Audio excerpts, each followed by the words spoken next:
Already అక్కడ sub collector office పంపించారు report. అది పంపిస్తే ఎందుకు రావట్లేదు? అంటే ఎక్స్టెండ్ పోర్టింగ్ ఎక్స్టెండే తక్కువ సార్. ఇద్దరు అడిగేది ఎక్కువ ఉంది, దాంట్లో పోర్టింగ్ ఎక్స్టెండే తక్కువ. రేపు సోమవారం నా ఆఫీస్కి రా, ఎంఆర్ఓ ఆఫీస్కి రండి, నేను రికార్డు వెబ్ ల్యాండ్ చూసి చెప్తాను. ఓకేనా? ఇది ఆల్రెడీ ఇన్వెస్ట్మెంట్ ఇవ్వడం జరిగింది సార్.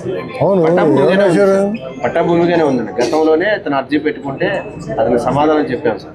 ఏం సమాధానం? Register number fair land register దాకా పట్టాభూమి అయి ఉండి 121 సెంట్లుగా నమోదై ఉన్నది. అయితే వెబ్ ల్యాండ్ అంటే భూమి విస్తీర్ణం ఎకరం 61 సెంట్లు బదులుగా 130 సెంట్లని తప్పుగా నమోదైన నేపథ్యంలో సదరు పూర్తి విస్తీర్ణం మార్పు చేయ నిమిత్తం ఈ కార్యం లేక మరి ఏమన్నా తక్కువ మీ దగ్గర పడింది, ఆయన తప్పు కాదుగా. 167 131 ఉంది. మరి ఇన్ని రోజులు కాకపోతే ఏంటి? రెవెన్యూ డివిజన్ అధికారి వారికి పంపించడం జరిగింది సార్. వారి ద్వారా సరే సబ్ కలెక్టర్ గారికి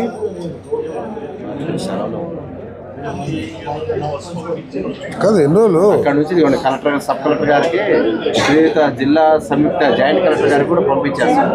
జాయింట్ కలెక్టర్ గారికి ఇవ్వండి. పంపించారు, రాలేదు. సబ్ కలెక్టర్ గారిని జాయింట్ కలెక్టర్ గారికి ఇవ్వండి. మారుతాను. ఏంటిది? కల్టూరు పొలం ఎందుకు తగ్గింది? మా తాత ఎకరం 86 సెంట్లు, మా నాన్నకి ఎకరం 84 సెంట్లు, మా బాబాకి ఇచ్చాడండి. అందులో హలో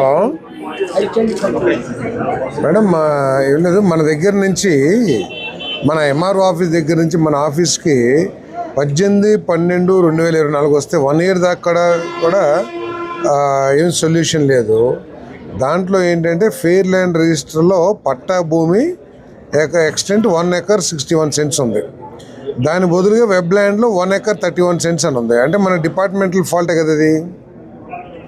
ఎక్స్టెంట్ వేరియేషన్ వచ్చింది. మరి మన ఆఫీస్లో ఆపుతున్నారా లేకపోతే ఇక్కడ నుంచి ఫాలో అప్ లేదా నాకు తెలియదు. ఒకసారి ఇటువంటివన్నీ మీరు ఒకసారి రివ్యూ చేసి డిఫరెంట్ ఎంఆర్ఓస్ నుంచి ఏమేమి అయితే ఫార్వర్డ్ అయ్యి అవన్నీ కూడా కొద్దిగా సార్ట్అవుట్ చేయండి ప్లీజ్. Thank you.